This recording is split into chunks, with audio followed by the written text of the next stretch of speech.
അപ്പോൾ ഇ ഡിയുടെ അന്വേഷണം ഈ കരിമണൽ ഈ പറഞ്ഞ മാസപ്പടിയുമായി ബന്ധപ്പെട്ടുള്ള അന്വേഷണം അത് ഓരോ ഘട്ടത്തിൽ അത് മുന്നേറുകയാണ്, അല്ലെങ്കിൽ അതിൻ്റെ തുടരന്വേഷണങ്ങൾ നടക്കുകയാണ്. എല്ലാ കേസും കൂടി ഒന്നിച്ച് അന്വേഷിക്കാൻ പറ്റില്ലല്ലോ. ഇപ്പോൾ ഇവിടെ പറഞ്ഞ PV മാത്രമല്ല, RC ഉണ്ട്, OC ഉണ്ട്, അതുപോലെ തന്നെയുള്ള KK ഉണ്ട്. ഇതിൻ്റെയൊക്കെ അന്വേഷണം വരും, പുറകാലമാണ് വരുന്നത്. ഇപ്പോൾ നടക്കുന്നത് വീണ വിജയൻ കൈപ്പറ്റിയ പണം അതെന്തിനു വേണ്ടി കൈപ്പറ്റി, അല്ലെങ്കിൽ അതിൽ നിന്ന് നൽകിയ സേവനം എന്താണ്, അതിന് ഏതൊക്കെ അക്കൗണ്ടുകൾ ഉപയോഗിച്ചു, ആരുമായിട്ടൊക്കെ ബന്ധപ്പെട്ടു തുടങ്ങിയ കാര്യങ്ങളാണ് അന്വേഷിക്കുന്നത്. ബാക്കി ഇ ഡിയുടെ ബാക്കി അന്വേഷണങ്ങളിലേക്ക് വരുമ്പോൾ ശ്രീ P. റംഷാദ് കോൺഗ്രസിൻ്റെ നേതാക്കളും ഇതിൽ അന്വേഷണ പരിധിയിൽ വരും. അന്ന് ഈ ഹാഷിം അരിയിൽ പറയുന്നത് പോലെ അന്നത്തെ ചർച്ചകളിൽ റംഷാദിനെ പോലുള്ളവർ പറയും ഇത് രാഷ്ട്രീയ പ്രേരിതമാണ്. അങ്ങനെയല്ലേ? അന്വേഷണം സ്വന്തം നേതാക്കളിലേക്ക് നീങ്ങുമ്പോൾ മാത്രം രാഷ്ട്രീയ പ്രേരിതം, അല്ല എങ്കിൽ ഇതൊക്കെ കൃത്യമാണ്, അന്വേഷണം നടക്കട്ടെ. അങ്ങനെയാണോ ശ്രീ റംഷാദ്? അല്ല, ഇതൊരു ഹൈപ്പോത്തറ്റിക്കൽ ക്വസ്റ്റ്യൻ ആണെന്നേ. കാരണം നിങ്ങളിലേക്ക് വരും. അല്ല, ഞാൻ പറയുന്നത് ഇ ഡി ഏതെങ്കിലും രീതിയിൽ കോൺഗ്രസിനോ അല്ലെങ്കിൽ AICCക്കോ സ്വാധീനം ചെലുത്താൻ കഴിയുന്ന ഒരു അന്വേഷണ സംഘമായിട്ട് നിങ്ങൾ കാണുന്നുണ്ടോ? ഇല്ലല്ലോ. SFIയോ ആ രീതിയിലുള്ള ഒരു അന്വേഷണ സംഘമാണോ? നിങ്ങൾ സ്വതന്ത്രമായി പ്രവർത്തിക്കുന്ന അന്വേഷണ സംഘമാണ് എന്ന് പറയുന്നുണ്ടെങ്കിൽ പോലും ഞങ്ങൾക്ക് അതിനകത്ത് രാഷ്ട്രീയ വിയോജിപ്പുണ്ട്. പക്ഷേ എങ്കിൽ പോലും ഏതെങ്കിലും രീതിയിൽ കോൺഗ്രസിന് സ്വാധീനിക്കാൻ കഴിയുന്ന അന്വേഷണ സംഘമല്ല ഇതൊന്നും. ഇത് ഈ നാട്ടിലെ എല്ലാവർക്കും അറിയാവുന്ന കാര്യമാണല്ലോ. അത്തരത്തിൽ എന്തെങ്കിലും സാധ്യത കോൺഗ്രസ് നേതാക്കളിലേക്ക് എത്താനുണ്ടായിരുന്നു എങ്കിൽ ഇതിനകം 100 വട്ടം ഇ ഡി അത്തരത്തിൽ എത്തുമായിരുന്നല്ലോ. അത്തരത്തിലുള്ള ധാരാളം കാഴ്ചകൾ നമ്മൾ കണ്ടിട്ടുള്ളതല്ലേ. അപ്പോൾ CPMനും അല്ലെങ്കിൽ അത്തരത്തിലുള്ള മറ്റു പ്രസ്ഥാനങ്ങൾക്കുമൊക്കെ രാഷ്ട്രീയ ആരോപണമായിട്ട് അങ്ങനെ ഒരു സ്വപ്നം കാണാം. ഞാൻ പറയുന്നത് കോർപ്പറേറ്റ് സ്ഥാപനങ്ങളോ സ്വകാര്യ കമ്പനികളോ വ്യക്തികളോ ഒക്കെ രാഷ്ട്രീയ പ്രസ്ഥാനങ്ങൾക്ക് സംഭാവന നൽകുന്നത് സ്വാഭാവികമായിട്ടുള്ള കാര്യമാണെന്നേ. RCയും OCയും ഒക്കെ ആരാണ്? അത് ഈ നാട്ടിലെ ഏതെങ്കിലും ഒരു കോൺഗ്രസിൻ്റെ ചെറിയ നേതാക്കളാണോ? ആ പ്രസ്ഥാനത്തെ കേരളത്തിൽ നയിക്കുന്ന വലിയ സ്ഥാനങ്ങളിൽ ഇരുന്നിട്ടുള്ള ആ പ്രസ്ഥാനത്തെ മുന്നോട്ട് കൊണ്ടുപോകുന്ന നേതാക്കളാണെന്നേ.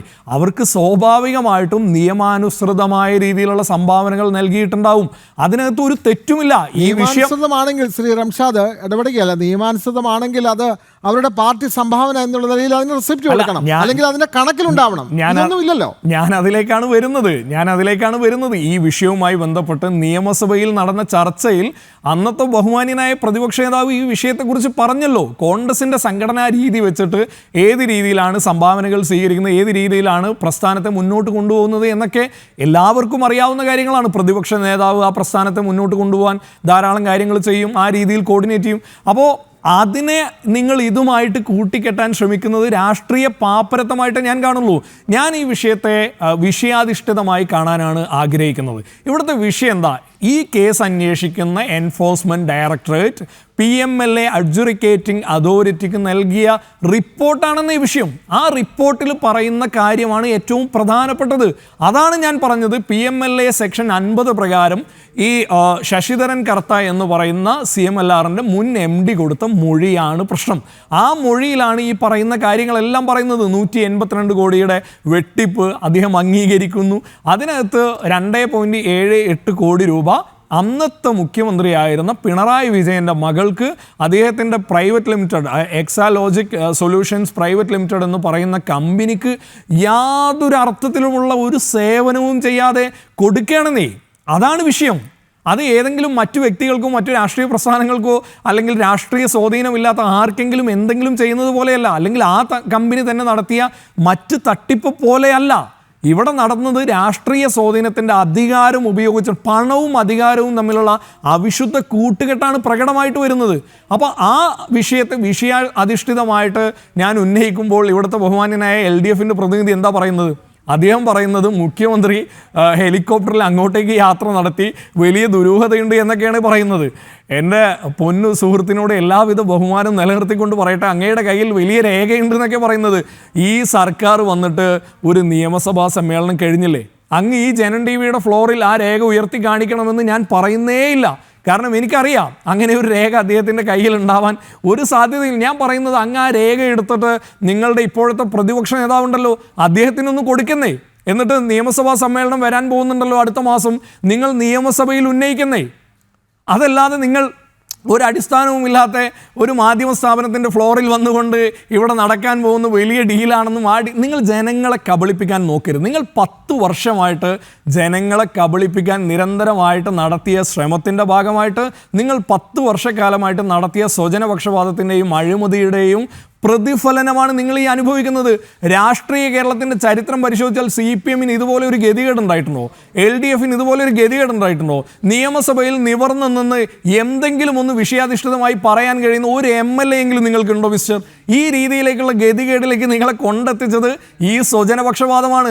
അങ്ങേപ്പോലെയുള്ള ആളുകളൊക്കെ വന്നിട്ട് ഇങ്ങനെ ന്യായീകരിക്കുന്നത് കാണുമ്പോൾ സഹതാപത്തോടു കൂടി മാത്രമേ നോക്കിയിരിക്കാൻ സാധിക്കുന്നുള്ളൂ. ഇപ്പോൾ ഈ പിണറായി വിജയനെ ഓർക്കുമ്പോൾ എനിക്ക് ഓർമ്മ വരുന്നത് ഈ MT-യുടെ കാലത്തിലെ സേതുവിനെയാണ്.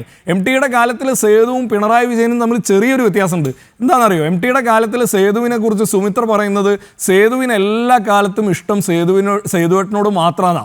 പിണറായി വിജയത്തിൻ്റെ കാര്യത്തിൽ വരുമ്പോൾ എല്ലാ കാലത്തും പിണറായി വിജയനോടൊരു ഇഷ്ടമുണ്ട്. അത് കഴിഞ്ഞാൽ കമലേഴ്ത്തിയോടും വീണ വിജയനോടും ചെറിയൊരു ഇഷ്ടമുണ്ട്. അപ്പോൾ ചെറിയ വ്യത്യാസമേ ഉള്ളൂ. വേറെ ആരോടും അദ്ദേഹത്തിന് ഒരു ഇഷ്ടവുമില്ലെന്നേ, ഒരു പ്രതിബദ്ധതയുമില്ലെന്നേ. അദ്ദേഹത്തെ വളർത്തി വലുതാക്കി പാർട്ടി സെക്രട്ടറിയാക്കി പിന്നീട് മുഖ്യമന്ത്രിയാക്കിയ പാർട്ടിയോട് എന്ത് കമ്മിറ്റ്മെൻറ്റാണ് വിജയനുള്ളത്? അങ്ങനെ എന്തെങ്കിലും കമ്മിറ്റ്മെൻ്റ് ഉണ്ടെങ്കിൽ ഈ വീണ വിജയൻ എന്ന് പറയുന്ന തൻ്റെ മകൾ തെറ്റ് ചെയ്യുമ്പോൾ, തൻ്റെ മകൾ തെറ്റ് ചെയ്തു കോടിയേരി ബാലകൃഷ്ണൻ്റെ വിഷയം വന്നപ്പോൾ കോടിയേരി ബാലകൃഷ്ണൻ എന്താ പറഞ്ഞത് മിസ്റ്റർ? ഈ LDF പ്രതിനിധി പറയട്ടെ. അദ്ദേഹം മാന്യമായിട്ട് പറഞ്ഞില്ലേ? മകൻ തെറ്റ് ചെയ്തിട്ടുണ്ടെങ്കിൽ അത് മകൻ്റെ കാര്യമാണെന്ന് അദ്ദേഹം പാർട്ടി സെക്രട്ടറി സ്ഥാനത്ത് ഇരുന്നുകൊണ്ട് പറഞ്ഞില്ലേ? AK ഗോപാലിനെ പോലെയുള്ള ആളുകൾ ഉണ്ടായിട്ടുള്ള, കൃഷ്ണപിള്ളയെ പോലെ ആളുകൾ ഉണ്ടായിട്ടുള്ള പാർട്ടിയല്ലേ നിങ്ങളുടെ പാർട്ടി? എന്നിട്ട് വീണ വിജയൻ പ്രകടമായി അഴിമതി നടത്തിയതിനെ ഒരു ഉളുപ്പുമില്ലാതെ വിജയേട്ടൻ ന്യായീകരിക്കുന്നത് മനസ്സിലാവും. പക്ഷെ അങ്ങേപ്പോലെയുള്ള ആളുകളൊക്കെ വന്ന് CPM-ൻ്റെ ജില്ലാ സെക്രട്ടറിയും CPM-ൻ്റെ നേതാക്കളും ഒക്കെ വന്ന് ന്യായീകരിക്കുന്നത് കാണുമ്പോൾ നിങ്ങളോട് കൈകൂപ്പി സഹതാപത്തോടുകൂടെ ഇങ്ങനെ നിൽക്കാൻ മാത്രമേ ഞങ്ങൾക്ക് സാധിക്കുള്ളൂ എന്നാണ് പറയുന്നത്. ഇത് രാഷ്ട്രീയമായ വിഷയമാണ്. ഇത് പണവും അധികാരവും തമ്മിലുള്ള അവിശുദ്ധ ബന്ധത്തിൻ്റെ കൂട്ടുകെട്ടാണ്. ഇത് കഴിഞ്ഞ 10 വർഷക്കാലമായിട്ട് CPM നടത്തിയ ഈ കൂട്ടുകച്ചവടത്തിൻ്റെ പ്രതിഫലനമാണ് ഇന്ന് നിങ്ങൾ ഈ അനുഭവിച്ചു കൊണ്ടിരിക്കുന്നത്. ഇതിൽ നിന്ന് ഒഴിഞ്ഞു മാറാൻ നിങ്ങൾക്ക് രാഷ്ട്രീയമായിട്ടോ രാഷ്ട്രീയേതരമായിട്ടോ നിയമപരമായിട്ടോ ഒന്നും സാധ്യമല്ല. ഇത് നിങ്ങൾ അനുഭവിക്കും. ഇനി ഒരിക്കലും കേരളത്തിൽ അധികാരത്തിൽ തിരിച്ചു വരാൻ കഴിയാത്ത രീതിയിലേക്ക് ജനങ്ങൾ ഇപ്പോൾ നിങ്ങളെ മാറ്റി നിർത്തിയിട്ടുണ്ട്. ഇനി നിയമം കൂടെ നിങ്ങളെ ഏത് രീതിയിലാണോ നിയമത്തിൻ്റെ മുന്നിൽ കൊണ്ടുവരേണ്ടത് അത് കൊണ്ടുവരിക തന്നെ ചെയ്യും. ഇതിനെയൊക്കെ ഇങ്ങനെ നോക്കിക്കാണാനേ നിങ്ങളെപ്പോലെയുള്ള LDF പ്രതിനിധികൾക്കും സാധാരണ CPM പ്രവർത്തകർക്കും സാധിക്കൂ എന്നാണ് പറയാനുള്ളത്. കരിമ്പട്ടിയിൽപ്പെട്ട ഒരു വ്യവസായി അദ്ദേഹത്തിൻ്റെ സൗകര്യത്തിനായി ആ ആൾക്ക് പ്രവർത്തിക്കാൻ ഏത് രാഷ്ട്രീയ പാർട്ടിയാണെങ്കിലും ഭരണ നേതൃത്വത്തിലുള്ളവർക്ക് പണം കൊടുക്കും. ഇപ്പോൾ ഭരണത്തിലിരുന്ന മുഖ്യമന്ത്രിക്ക് മാത്രമല്ല, മുഖ്യമന്ത്രിയുടെ മകൾക്ക് കൂടി പണം കൊടുത്തു എന്നുള്ളതാണ്. ആ മകൾ വഴി മുഖ്യമന്ത്രിയെ സ്വാധീനിക്കാൻ ശ്രമിച്ചു എന്നുള്ള അന്വേഷണമാണ് നടക്കുന്നത്. അപ്പോൾ തീർച്ചയായും അത് CPM-ൻ്റെ മുഖ്യമന്ത്രിയായിരുന്നു. അതിനു മുമ്പ് ഭരണം നടത്തിയ കോൺഗ്രസിൻ്റെ പ്രധാനപ്പെട്ട നേതാക്കൾ, അത് ഉമ്മൻചാണ്ടിയുണ്ട്, രമേശ് ചെന്നിത്തലയുണ്ട്, ഈ പറഞ്ഞ PK കുഞ്ഞാലിക്കുട്ടിയുണ്ട്. ഇവർക്കൊക്കെ കൊടുത്തതൊന്നും അന്വേഷണത്തിലേക്ക് വരില്ല എന്ന് എങ്ങനെ വിശ്വസിക്കാൻ കഴിയും?